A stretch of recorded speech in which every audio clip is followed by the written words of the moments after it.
Mangue faz a diferença. Hoje a manifestação é para pedir para Dilma vetar a alteração do nosso Código Florestal. Então a gente está vendo aqui muita gente reunida, mobilizada, de bike, a pé.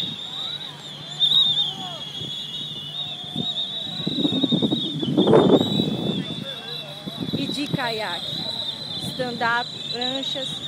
Aqui em Santos, na cidade de Santos, uma mobilização de várias organizações juntas e da sociedade civil, com o apoio do Poder Público Santista, do professor Fabião, que é o nosso secretário de Meio Ambiente, do Instituto Ecofaxina, Instituto Ecosurf, né? A ONG Ecosurf, que é uma ONG de surfistas, que visam a causa ambiental. Nosso foco aqui hoje é chamar a atenção das pessoas. A gente tem um domingo lindo de sol, muitas pessoas na praia, e chamar a atenção dessas pessoas é o nosso foco. Para quê?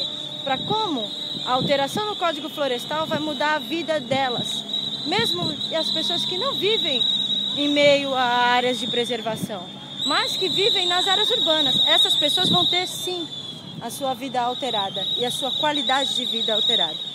Eu do Amigos da Água estou aqui presente. Todo mundo se mobilizando, chamando a atenção das pessoas que estão na praia. É isso aí, gente. Galera de canoa. É melhor que a nossa chama que o golfinho. Mangue faz a diferença.